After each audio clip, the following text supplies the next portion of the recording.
and welcome to Talk Sober on this Thursday morning. Hopefully, all you guys are doing well. What we're going to be doing today is talking about being sober for 30 days. What's it like?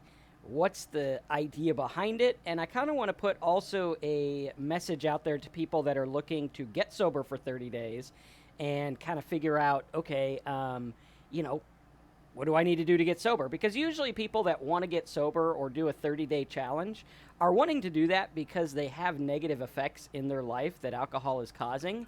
And they want to get rid of those negative effects, but they don't want to commit to being an alcoholic or not drinking the rest of their life. So, we're going to talk about those as well. And we're also going to talk about what it was like during the first 30 days of sobriety for myself and Terry.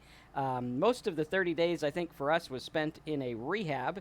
And we'll also talk about the 30 days after that. So, Terry, how you doing today?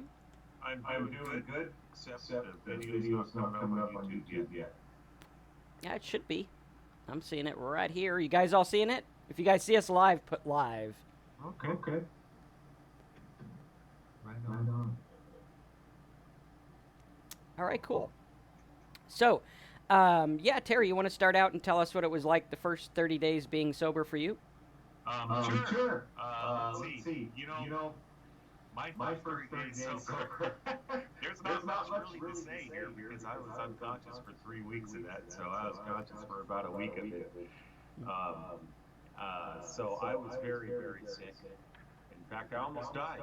But I was just really grateful that I was through the detox. Really, I was very fortunate. I did not have a problem with cravings.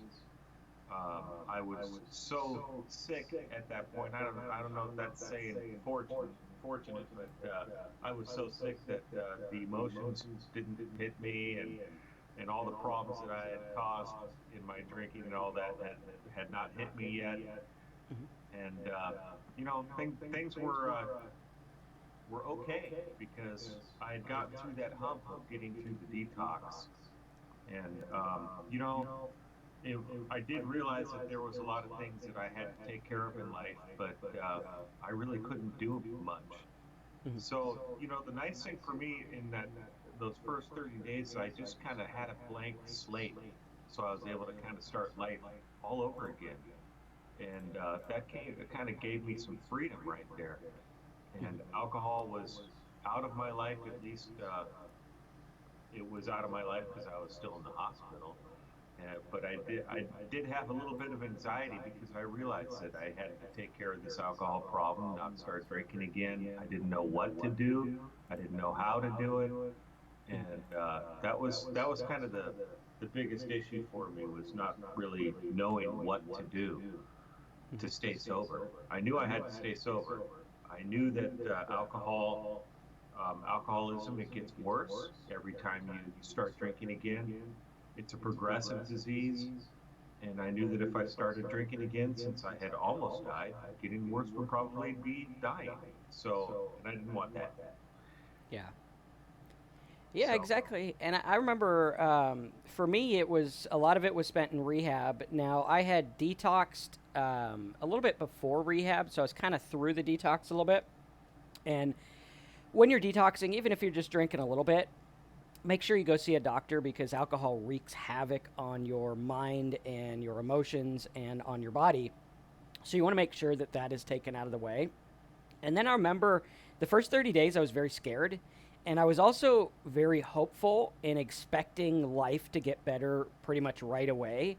I thought, hey, I was in a mental hospital. I was almost killed myself, and now I'm in rehab, and everything's going to start getting better. I'm going to start making more money, start living better. But it was funny because the exact opposite happened, right? I realized that it was kind of a slow progress, right? I wasn't like already like set up to be productive. I wasn't super happy all the time. A lot of it was very mundane. A lot of it was very boring. And I say boring because boring in our mind, right? It's like you think when you're drinking that you're living some extravagant life, which, maybe getting pulled over every day for doing something stupid or, streaking across your lawn naked and getting caught by cops. Maybe that's an exciting life to you. But in the real world, it's not really that exciting. It's not really that fun, and we are the ones who suffer. And I think when we look at that, we have to say, well, what's it really like? You know, like you compare my life drunk to my life sober, and you're like, okay, well, sober, it's really boring. And I think it's just that I had more time to think about how boring it was, because before I was drinking, or before I got sober, I would drink around the clock, and I was a mess. I'd sleep half the day and wake Yep. up at weird hours, and I felt like shit all the time, and my mind would never stop. And so it was really, really crazy because I thought that that was fun and exciting. And then when I got to sobriety, I was like, wow, okay, I got all this time on my hands that I'm not drunk and not thinking about alcohol. What do I do? And it was kind of mundane in the beginning. And then I started to learn about myself. I started to learn about what life was like. Now, before I got sober, my anxiety levels were off the chart. Like, I'm talking, I can't even go to the curb to get the mail. Like, that's how bad my anxiety was. And I figured, oh, after I get sober, that's probably going to go away. And it didn't. It actually got a little bit worse in the beginning. I was really, really bad. I think what helped in the beginning was forcing myself to go to rehab and forcing myself to get to meetings. Because for me, even today, meetings are anxiety provoking places for me. I don't like crowds much. I don't like being around a lot of people. It's very difficult. And so I was expecting like everything to be great and better and successful, wearing my suit and tie, you know, making things happen. But I realized that it was a slow process. And it's funny because I lost a lot of myself, the person I had become when I was drinking, and I found a better part of myself inadvertently. And I found out that the things that I wanted my sobriety to provide for me are not the things that I really wanted or really needed. Right? Before I was drinking, I was like, more money, bigger house, get this, get that, deal with this.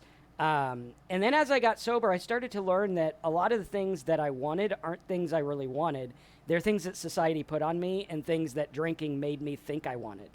And it Yeah. was very interesting because it was like, wow, I got sober. Well, first of all, because I didn't want to die and I was kind of forced into mental hospital and rehab, but also because I wanted this life that I thought I wanted.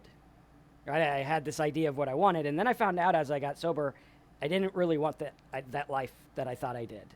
It really wasn't what I wanted, and it's funny because we look at these things, and in drinking, I idolized people who made a bunch of money, who were living the life, so to speak. But I actually did studies, and I found out that a lot of those people are pretty depressed too, and a lot of those people are addicts too. And when we look for things on the outside, whether it's sobriety, whether it's money, whether it's a spouse, whether it's a relationship, whatever it is, when we look for it on the outside, we're never going to get fulfilled on the inside. And it's interesting because in early sobriety, you really think about this. And you're like, well, I'm going to do this. And a lot of people in early sobriety, they got these goals and they got this, get the bull by the horns kind of attitude. And I think that sometimes that does a disservice to us because of the fact that life gets in the way. Because of the fact that, you could cheerlead yourself into wanting a great life all you want, but the fact of the matter is shit happens, and you're not going to recover from chronic drinking for years overnight. Those things aren't going to go away. It's not automatically you go and you're like, I'm day one, I'm sober. Judge, drop the court case. He's going to be like, congratulations, I'm ordering you to rehab. And hell no, you did something against the law. And I think a lot of us look at things to get better. Like for me, I thought, oh, my marriage is going to get better. This is going to get better. This is going to get better. And in the beginning, they didn't really. I had to learn how to cope with life the way life came to me in a way that made me challenge my prior beliefs about what life was all about. And my prior beliefs were, common things, go get 'em, tiger. And I had to challenge that and say, is that life? Is that really what life's about? Collecting more stuff, getting more things, or is it about more?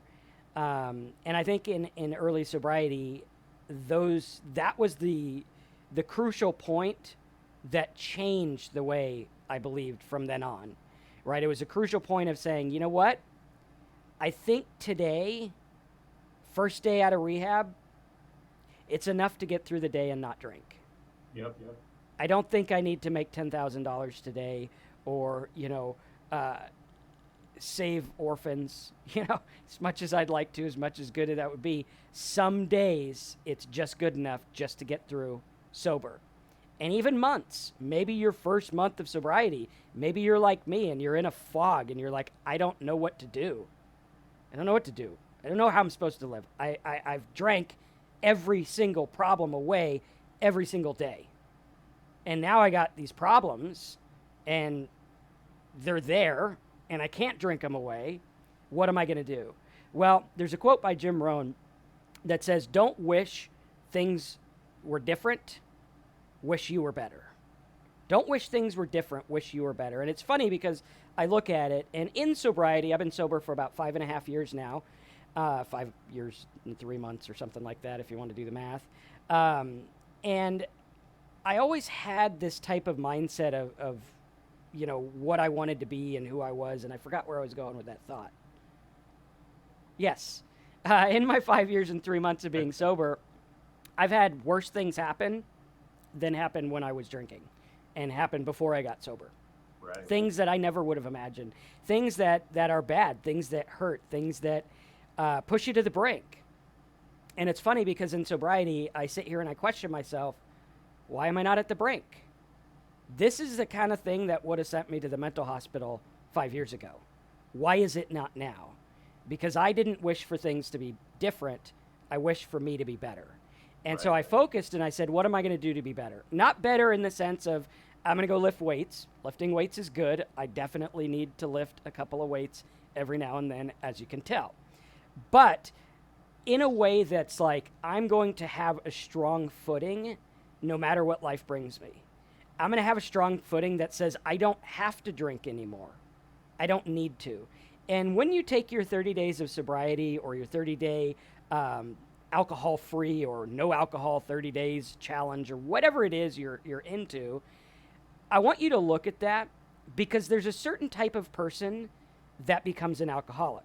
Now, true, if anyone, even the Pope, if the Pope drank as much alcohol as Terry and I has drank, the dude would become an alcoholic. That's just the way alcohol works. But there's a certain person that lets it get the best of them in the beginning, whether it's, not having coping mechanisms, whether it's a propensity to like being drunk, whether it's trying to escape something, whether it's not being comfortable in your own skin, right? These are all common things that we find, whether it's anxiety, right? We have anxiety and we're like, hey, I'm going to get rid of this anxiety. I'm going to do this 30-day thing to get good, get better.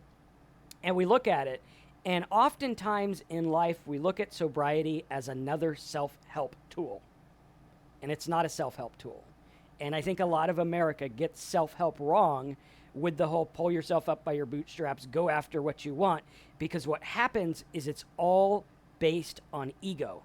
What I want, what I'm going to get, how I'm going to feel. What are people saying about me? What are people thinking about me? What am I going to look like to other people? And what I learned when I sat in that mental hospital and when I sat in rehab for 30 days is nothing is about me.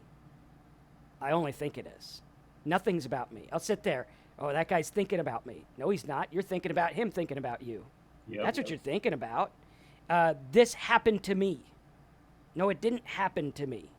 Right? We had the hurricane here in Florida, and some people were complaining that that the news made us buy stuff. They didn't make us buy stuff, but they surely encouraged it.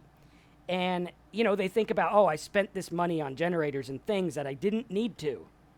And they're making it about them when there's like literally people floating in the Bahamas. And they're thinking about them. And we look at it, and what happened in sobriety for me is I broadened my horizon. And I looked at life from kind of a higher playing field. Instead of looking at it in my body out and saying, this is about me, I want this, I got to have this, I'm mad about that. Instead, I looked back and I said, well, Marcus is just one of the 8 billion ants that's on planet Earth. Ants, I mean people, little people, right? And we look at it and it's like, I'm just one of 8 billion. Things happen. Things happen to all of us. People die, people live, people get promoted, people get fired, people get mansions and fancy cars, and people go homeless every single day. And one of the things that was interesting to me, and then I'll let Terry talk, It's all is good. is that years ago I used to be really religious and into preaching and all kinds of stuff. And as I was nearing the edge of alcoholism, like the back edge of like your life's going to get fucked up pretty soon, I started to wonder, and I heard a preacher say something about what is the emotional thought life of God like? I was like, wow, we don't really think about that. I mean, we think about God, please give me, give me, give me, help me, help me, help me. But we don't think about what would it be like to have the emotional life of God. Now, personally, I don't believe the things I used to believe back then. I believe that all of us corporately are the emotional life of God, but whatever God is. And what would that be like to think about 8 billion people at the same time? People going through hurricanes, people going through poverty, people going through riches, people cursing, people this, people that, people this, people doing good things, people doing bad things. And we look at it and it's kind of interesting to look at because it takes our mind off of ourselves. And I think that sobriety in the first 30 days, if you could learn anything, learn that it's not about you. Because when you want a drink, you get a craving, guess what? That's all about you. I want that drink. Why do I want that drink? Because I don't want to feel this stuff. Why you care if you feel that stuff? There's other people feeling stuff too. What makes you so special that you need a drink? All right, what about people that are, you know, in places they can't get drinks? Like, what about people in prison who can't drink or whatever, right? That would be a pretty shitty place to not be able to drink as an alcoholic. And we look at it and it's like it forces you to change. And I think that's what alcohol does is it forces us to change. It forces us to see that the life we're living isn't the life we really want, and everything we've been striving for isn't really all it's cracked up to be at its core, and there's something else. Right? There's something else that needs to be built in a life philosophy that you don't have to run from. A life philosophy that you don't have to drink away. Something that will help. Hopefully that helped people. I don't know. I'm rambling today. Take it away, Terry. Wow, you covered a lot of bases there, Marcus. But good rant.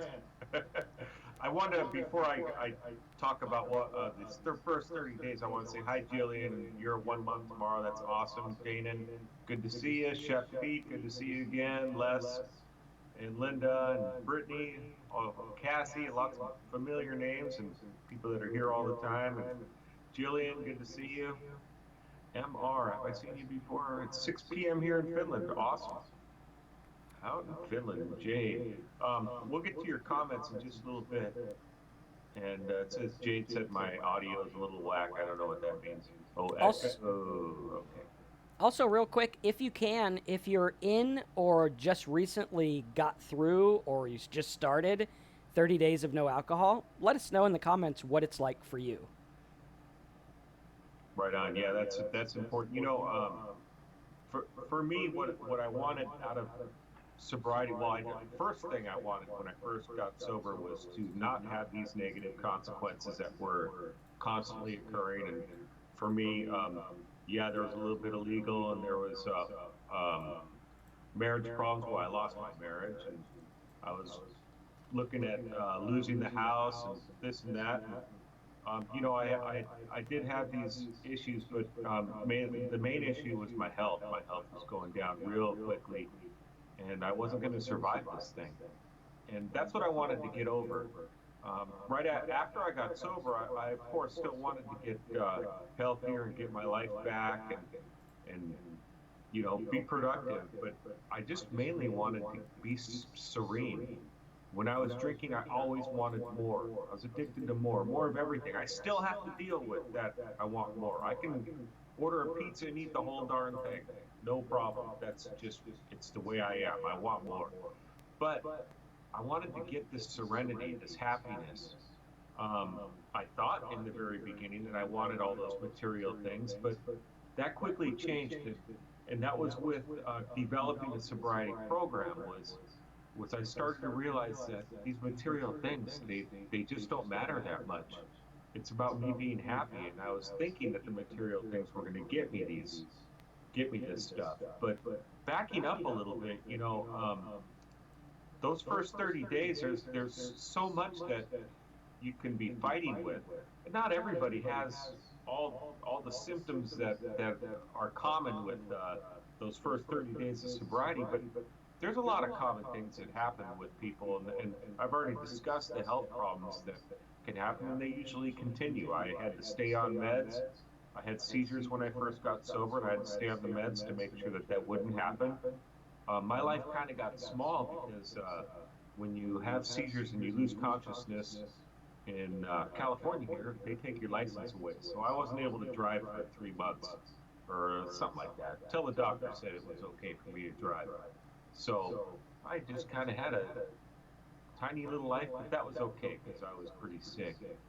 But one thing I experienced was the mood changes, and I'd go from being super happy to angry to sad, and it's because all those years of drinking, my emotions were just kind of pushed down, and all of a sudden, all my senses are waking up, and I just started to feel things, and I wasn't used to it, didn't know how to deal with it. So that was another thing that I had experienced a lot. One thing I did not experience that a lot of people experience is this obsession. And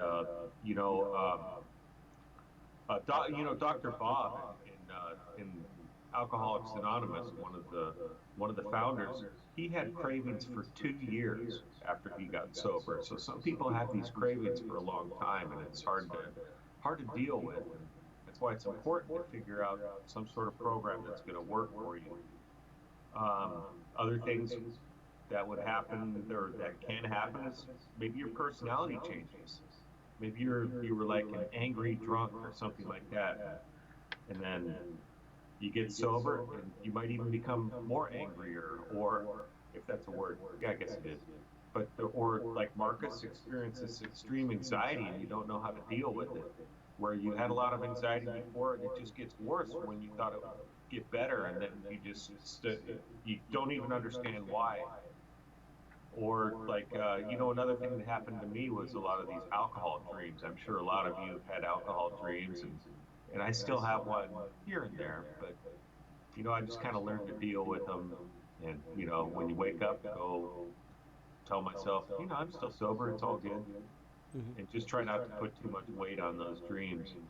um, but a lot of these things are just things that we try to just, they happen, and Yeah. just kind of letting them go, and not really worrying about them, not focusing on them, just focusing on sobriety. Things are really slow, but at least when I first got sober, I had to take things super slowly. Part of that, I didn't have a license, and I didn't have a job, didn't have a wife, I had a dog, and that's it. So I was able to take things really slow. Some people don't have that luxury. They have to get right back to work because they got to pay bills and do this and that. But for most people, the most important thing that I would see is to just really focus on sobriety and take your time, take things easy. You're not going to change, like Marcus said, you're not going to change everything all at once. You're not going to mend those relationships all at once. That's going to require some trust from the other people. You know, for you, you just have to be sober and show them that you're staying sober and you're a good person now, where maybe you weren't before. But that's those first 30 days, and for me, it was the first few months before I started to really feel better. Another thing that I had trouble with was sleeping. My sleep was all messed up, and that those first 30 days it stayed messed up. It took about a month to get better, and I don't know if Marcus, if you had any sleep problems. I'm sure you Oh do. yeah. Most Yeah, of I us. was when I first got sober, I would go to bed at like 3 a.m. every day because I was just wired. Yeah. And that's the time that I learned and used to program my brain because we moved from a big house into a tiny house, and my wife does not sleep well. So like if you even think loud, she wakes up and gets mad. So I had to like literally just sit there in bed and be like, okay, well, I'll twiddle my thumbs or whatever. And I decided to listen to audiobooks and listen to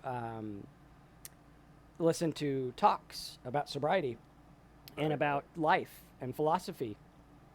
And it started to change the way that I responded to things. It started to change my thoughts.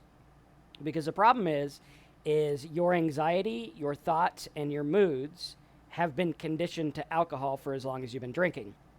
And if we think about it, how many times did I drink when I was an alcoholic? I don't know, 100,000, like a lot. And how many times did I go to alcohol and it fixed a mood, or it lowered my anxiety, or it helped me get through something? And so what's happening is when you get sober, your mind doesn't let go of alcohol as a solution. That's why you have cravings. It's like, Right. oh shit, I just lost my job. I'm going to go to the bar, right? And what happens is when we're drinking, that's the best you got, right? You're like, hey, I just lost my job. What's the best you got? Well, most people would be like, well, I guess I'll just check the one ads and maybe look at going back to school or pool our money together or file unemployment or whatever. But the alcoholic's like, I know the solution. I'm going to go to the bar. Why? Because they don't want to deal with the stuff and they never learn to deal with the stuff. They never Right. learn to deal with uncomfortable feelings. And so when you're in the first 30 or 90 days of sobriety, you have to learn to deal with uncomfortable feelings. You have to learn to cope. You have to learn to work on things, and you have to learn to get by without alcohol. And yeah, sure, true. Yes, that's going to happen. It's always going to be a solution. But the better solution is to find something better, because a solution that worked will never get erased. 20 years from now, you might have something in your brain, um, you might have something in your life happen, and you don't have a good solution for it, and boom, it'll pop up in your head and be like, well, drinking used to help, right? And so what you got to do is you got to start to use and learn better solutions. What am I going to do instead? Instead of going to the bar, what am I going to do? Maybe listen to a talk, maybe go to a meeting, maybe read a book, maybe go the opposite direction of the bar. And we have to look at these, because I think that a lot of the reasons people want to get sober are the reasons they don't stay sober. Right? A lot of the reasons people want to get sober, oh, I want to, patch things up with the missus, I want to pay that court fine, and I want to live this way. And it's Yep. like, well, do you want to get sober because alcohol is literally fucking up your thoughts, screwing up your life? And do you look at it for what it is? Right? Okay, Yeah. let's get rid of Brandon here. He keeps saying junk. One of the biggest feelings that I had when I first got sober was that was hard to deal with was the fear. And when I was drinking, I just take care of the fear by just lost the wife. Oh, let's just drink more, just like you're saying. Everything was cured with just drinking more, but it wasn't cured. I just pushed those problems down the road. And when I got sober, all those problems were still there. And now I didn't have alcohol to just push it down the road, make myself feel better temporarily, and I had to deal with those things. But um, I started to develop these tools on how to deal with the fear, and just really simple tools. One is letting go of the fact that I can't, just understanding I can't take care of all these problems at once. What I can do is do a little thing every day. Just do a little bit, and just keep telling myself these little steps are going to help. They're gonna fix the problem, and I'm gonna figure it a way through these problems, and things are gonna get better. And that was probably the hardest thing to really realize, was that these problems will take care of themselves if I just continue to do the right thing. And that was it was a difficult thing. It's still, fear is still an issue in my life. I'm sure it's an issue in everybody's life. Just the fear of what's going to happen. Yeah. So, yeah. All right, let's see what we got in the comments here about 30 days sober. Daniel says on the 11th he would have had 30 days. I don't know why I drank Labor Day weekend, but it happened. The one thing I can say is I do not like it. I can feel the difference mentally and physically when I don't drink. Yeah, and I think, whatever had happened, focus on the good, not the bad. I think we get stuck in relapse when we live in the relapse and we dwell on it instead of moving forward, instead of like forgetting the things that work, because the same things will work. Like, you know how to get sober. You were sober 30 days. Keep doing that. And keep growing and developing as you go. Let's see who else we got here. Well, Alan says, great show, guys. I'm at 43 days sober, the first 28 in rehab. I've tried other times before, always using AA and once life ring, they all led to relapse. This time I am not using any support groups. And I challenge you, Alan, and I don't understand how AA and life ring would lead you to relapse or any recovery program. For me personally, I used AA. I've never done LifeRing. I do know people that have used LifeRing and they like it very much. But do what works. If this is working for you right now, just not using any support groups, that's great. But for me, talking to other people that I can relate to, that I can tell these crazy stories to, and they just go, "Yep, I did that too," or "Oh, I did it even worse." That just helps me so much. Yeah. Shane says, day one for me, it's hard because I keep relapsing. I let the cravings get the best of me. I'm a chef as well, and it seems to be part of the business. Thanks for the support. Yeah, day one, it can be hard unless you get alcohol completely off the table. Like, it can't be an option. If you're going to be sober, you have to be sober. It can't be like, oh, well, only on the weekends, only on nights, only on days that end in Y or whatever it is, because that's going to set you up for failure. And I do have to ask Shane, because I know another comment you made, you said you grew up in my hometown. I think I might know who you are unless you have the same name as someone else. So if you have a sister, type her name in the box, not the full name, just the first name. I want to just kind of ease my curiosity to see if that's the same person. Ty says best thing that happened was AFib, early signs of MS, things worse from MS, no longer able to drive, removing self from drinking environments. Now 199 days sober, doc asked to drink with me. Message. That's kind of a confusing comment, Ty, but I think I'm getting the gist of it. And the big gist of it is 199 days sober. Good job. And yeah, I try to stay away from the drinking environments. Although, I got a lot of friends that drink, so I do those things. But I certainly didn't when I was in those first 30 days, or even that first 6 months. I stayed away from bars and parties and things like that. And sometimes that was pretty disappointing, especially like, you have to miss the holiday party or a really good friend's birthday party because it's just going to be a drink fest. But Yeah. I had to put sobriety first. And I think a lot of it is social pressure. Like, oh, I got to be drinking on New Year's. How do you ring in the New Year's without drinking? Well, the same way you do drinking, except you don't fall over and forget what happened and not know how you got home. Same exact thing. Same fireworks, same food, same New Year, right? And that's what you learn in sobriety, is that a lot of things you could take a lot easier, right? You don't have to get hung up on every single thing that comes your way. Sometimes it's okay to just get through a day. Sometimes it's okay to just live a normal life. And it's always okay to not drink, because we know that messes with our brain and our thoughts. Sure. Yeah. Good to see you, THC. Always good to see you. Love your comments. MN Mama, good to see you too. You say I reconnected with a friend who has the same troubles with alcohol as I do. The support has really helped. And yeah, I've seen a couple people. I remember I saw a guy that he was the chef and I was a cook for him. Oh, it must have been 15 years ago, and I saw him recently, and we were both sober now. And I remember him. I was like, "Yeah, that guy's a drinker."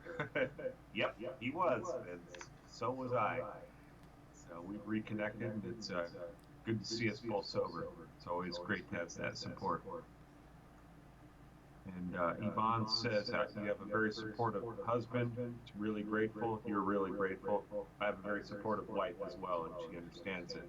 I have to take care of my sobriety first, and sometimes we don't get to do something that she maybe might want to do just because there's going to be too much alcohol or something like that. And it's great to have that support. For sure.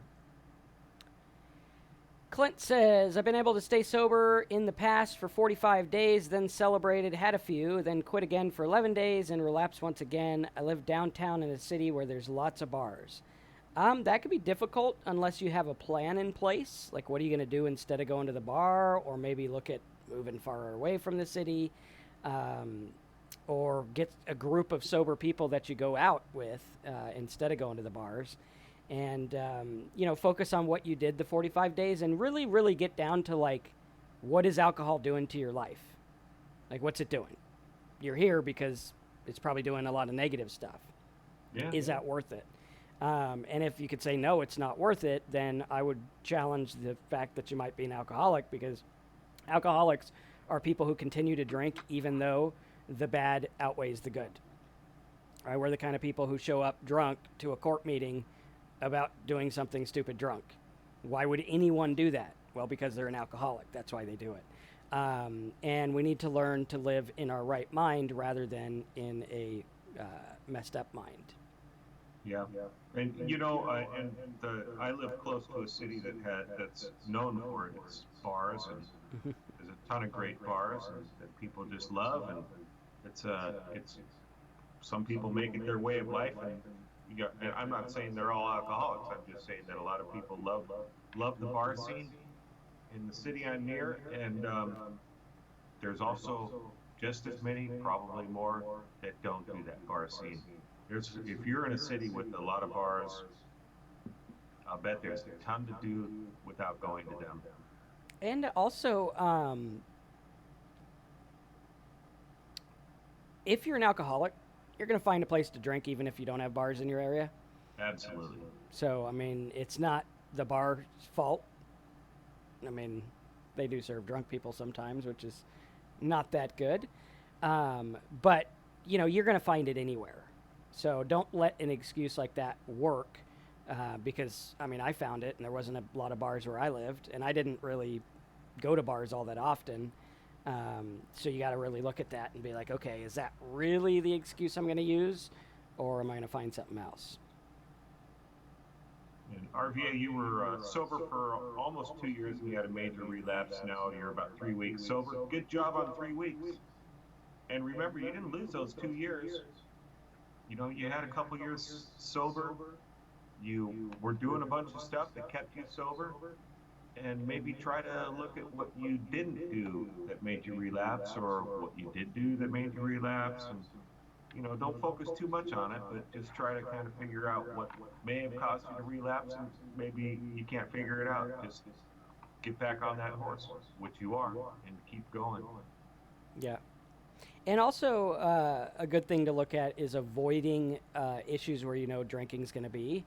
Like when I first got sober, within my 30 days, we had my grandmother's funeral, and her funeral was at a bar. So that was pretty difficult. And I had asked my guy at rehab, what would you do? And what do you think I should do? And he's like, well, I think your grandma would want you to be sober rather than go to her funeral. I think that's probably what she would have wanted. Because if you just got out of rehab, went to her funeral, and got drunk, I don't think she'd be too happy about that. So, looking at certain situations, watch for situations, take care of yourself, be on guard more proactively when you're first sober, because, as time goes on, you'll start to be like, okay, well, yeah, like I think it was 6 months I started being able to sit at the bar and wait for takeout food, have my Diet Coke or whatever, still talk to people. It was a little, anxiety provoking, but I was okay. Now, when the bars or when the restaurant's crowded, we'll go sit in the bar. It doesn't matter to me. I know Terry in the beginning, probably difficult to do chef things because of alcohol everywhere. But as time goes on, you're like, well, I don't really want that anymore. Yeah. I'm good. Hey, let me answer this one question, because Daniel, you've asked this before, and I don't think we ever answered it. Can you tell me what's the difference between open and closed AA? And you're asking about open and closed AA meetings.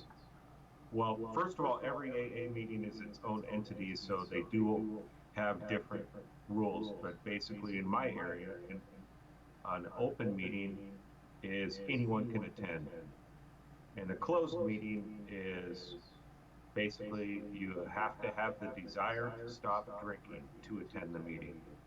Are they going to kick you out if you're at a closed meeting and you don't have the desire to stop drinking? Probably not. But that's the general rule. Yeah. And they usually don't. They shouldn't not let you in for any reason. I remember one time I was at a meeting and this homeless lady showed up to a guys meeting, and she needed a meeting. Yeah. Like she needed, and people were like, "Oh, don't let her in. She causes trouble." And I'm like, you know what? She needs it just as bad as me. I caused trouble when I was drinking. What makes me better than her? What makes you better than her? And we let her in, and some people were sour about it, but it was like, hey, you know what? People are in need. You got to give them what they need, and also don't neglect what's in need, because she could have easily been like, oh, it's a guys meeting, whatever, they don't want me there. But if you're in need of help, go get help. Do what you got to do, because a lot of times this can be a life and death kind of thing. We're dealing with something that, like they say, it's a cunning, baffling disease kind of deal. And you got to watch it, and you got to say, what am I going to do to stay sober? So, yeah. All right, let's see. Deb J says, "Oh, and football season makes it really tough too. Maybe we should make that a topic coming up since it started." But I thought concerts were going to be a big deal for me too. Because how am I going to enjoy this music without drinking? And football games too. You go to the parties, and Super Bowl party or whatever your team's playing, and everybody's having a party. It's just part of life. It's the same thing with just developing a program, and one thing I do if I'm going somewhere where there's a football game or a party or whatever, I usually bring my own non-alcoholic, like soda water, something like that. I don't do non-alcoholic beer because there is a little bit of alcohol in it, but I bring my own drinks myself, and that's one of my tools that I use. But also, if the party's getting too big, the football game's getting too much drinking going on, everybody's getting too crazy, yeah, maybe it's time to leave. Just keep an open mind, have my own car so I can get out if I need to. And I think you'll find that a lot of situations are better without alcohol. Like we've gone to concerts sober, and I enjoy them way more. You get to actually see the headlining band. I used to be hosed before the headliner came out, and it was like, man, what happened?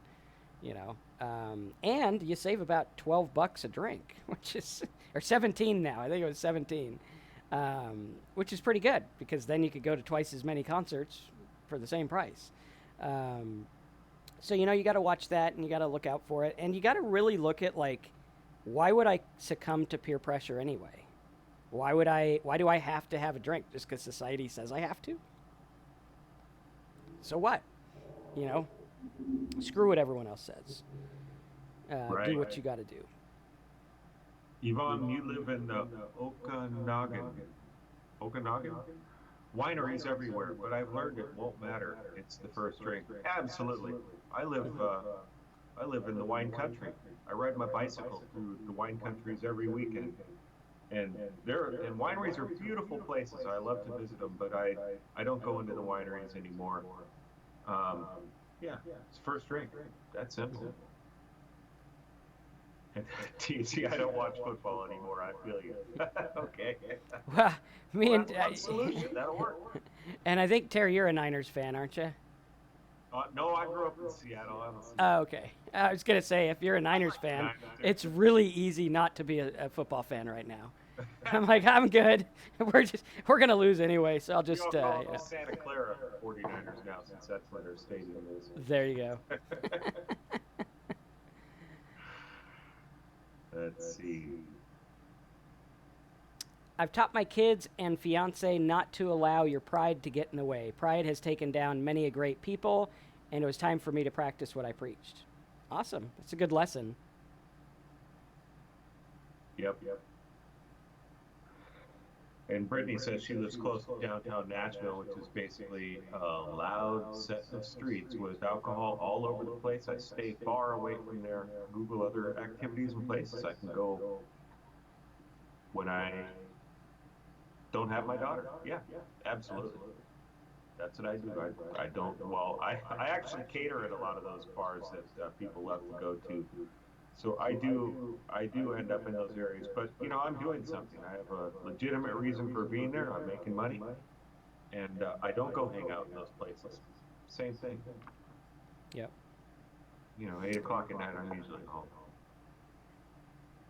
All right. Jillian says, that's an interesting thing to think about. Are you still sober when drinking non alcoholic beer? I used to do that, but still considered myself sober. I guess it depends on your definition. I would say that the definition of being sober is sober of mind.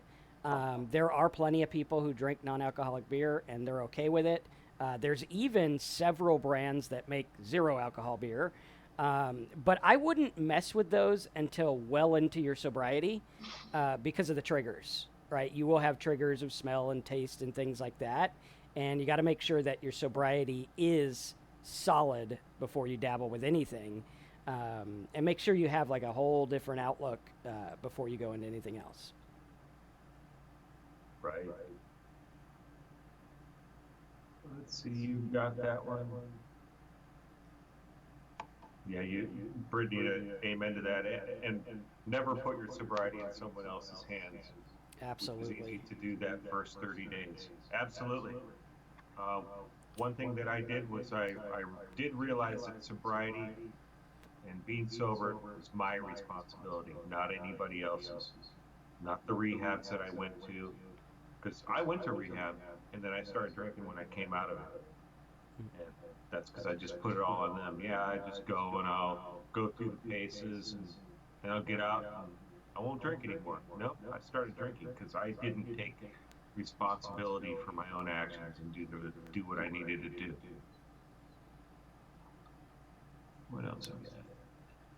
All right. Booty and a blowfish. All right. Enjoy.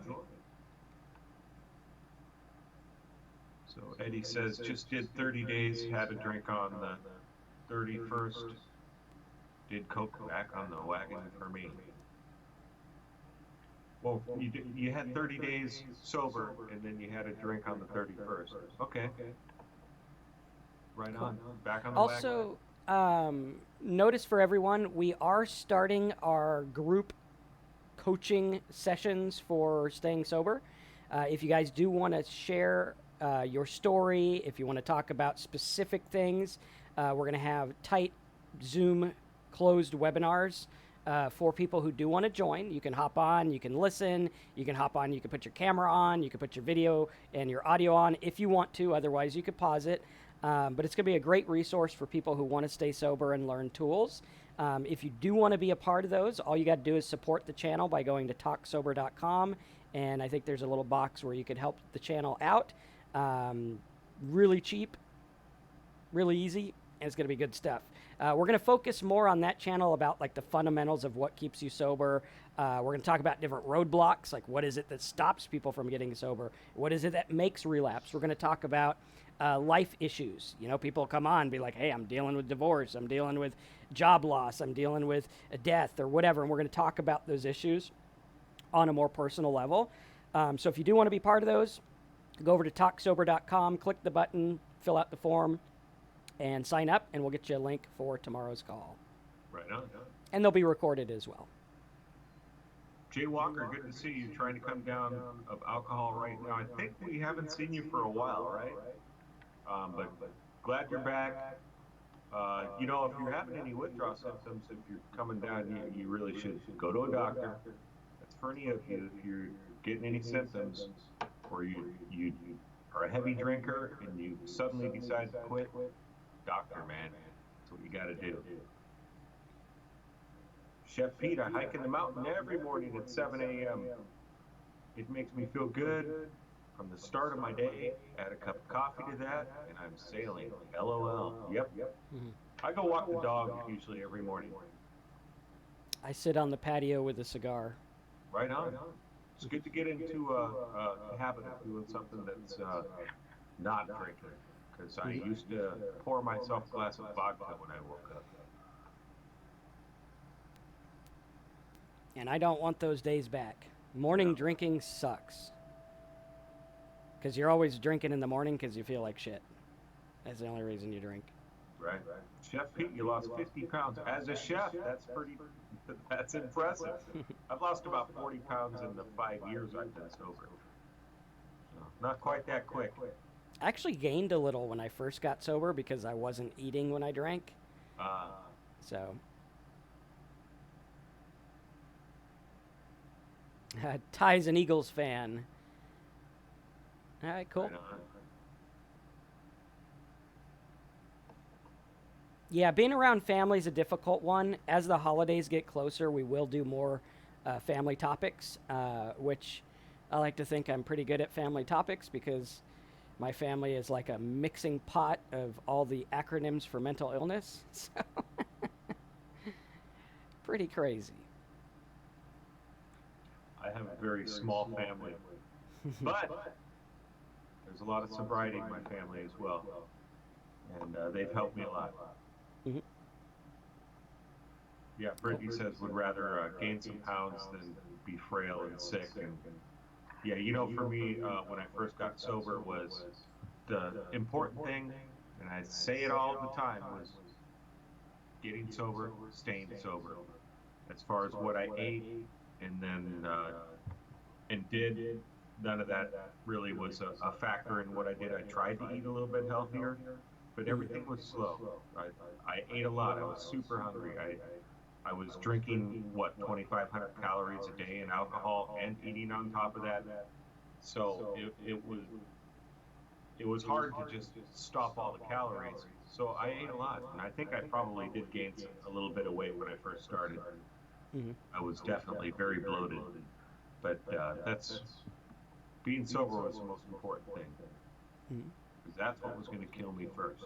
Now, here's some perspective from Julian. Julian says, I'm a sumo fan, so weight gain isn't such a big deal because it makes him better at sumo wrestling. Now, that is a good way to look at perspective differently. Right on. And also, he found a culture that's like good, and there are little cultures in our lives that say certain things. And a lot of times, like when you look at kids that grow up, if they go with the wrong people, their thoughts and their actions are going to be warped by those people.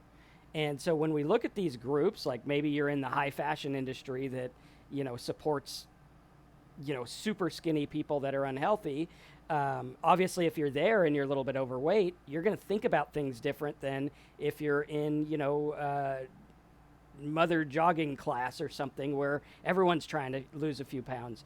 You're going to look at these things differently. And I would also challenge you to that, to look at like who you're talking to, who you're around, and how that affects you.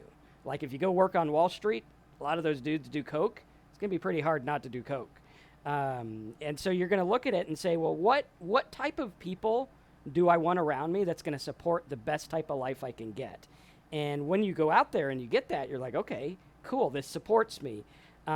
Because our culture does affect the way we are. Our culture affects our mindset. The people we're around affects our mindset. And some people will be judgy against you. Some people will be accepting. And it's best to find things that work because we got to look at that and we got to be like, okay, what's going to support us and what's not going to give us denial?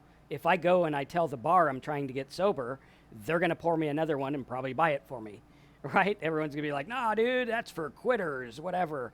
But if I go to AA meeting, they're going to be supportive.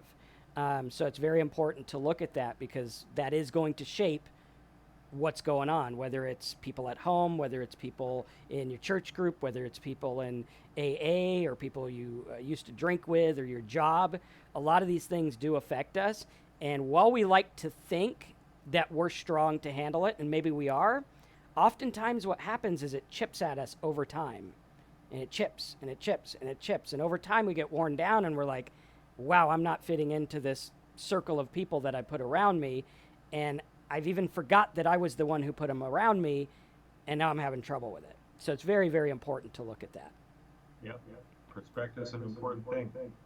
I used to look at the sumos in a different way, and then I watched a documentary on them, and it's amazing that how the sumo fighters, it's a way of life, and they live this way. They dedicate their entire lives to it. They eat unbelievably healthy. They just eat a lot of food because it's their goal to gain weight because that helps gives them an advantage Hmm. in their matches.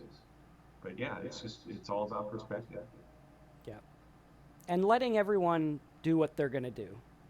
Yep. It's cool. You want to do that, you do that. People that drink and have fun and party, that's cool. Might work for you, doesn't work for me.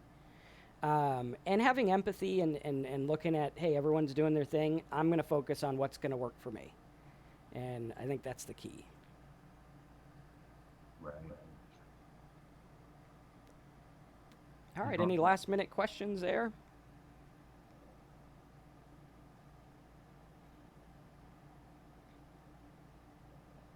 Never drank during the week, but Friday, oh my God, I couldn't get the cork off fast enough. It was hard, but now I do something else. I thought I was entitled to that wine on Friday and Saturday and Sunday and on, right, Yvonne? Yeah, that's I work with a lot of people that that were or are those weekend drinkers, and that can be a problem as well if it's having the negative consequences.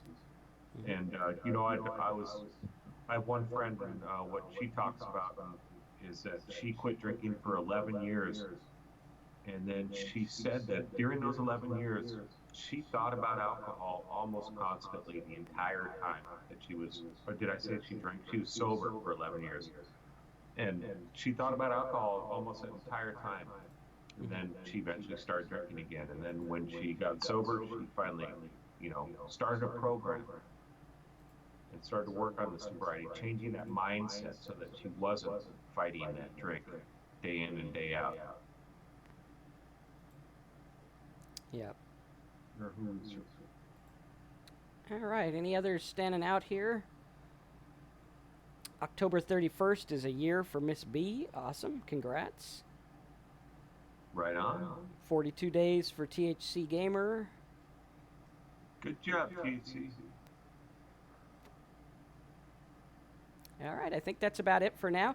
If you do want to join our call tomorrow, go to talksober.com, support the channel. We'll get you a link. And you guys can join us on there. Really laid back. You can talk about your issues, talk about what really struggles you, everything like that. Ty says, is it possible to do a topic on family, verbal, physical, sexual abuse and drinking? I could probably do one on each of those. Maybe each week we'll do a couple of them. But yeah, that is something I have dealt with personally. Jennifer, that's why they call it a dry drunk. Yep, yes. She called herself, absolutely. All right, cool. So I think we're about good for today. If you guys have any questions, let us know in the comments. Give us a thumbs up and a like. And make sure you subscribe and click the bell. And check out TalkSober.com to join those calls where we're going to be digging deep into our minds and our hearts and learning how to stay sober. Right on. Thank you, everybody. And if you're in your first 30 days, just take it easy. Thanks, guys.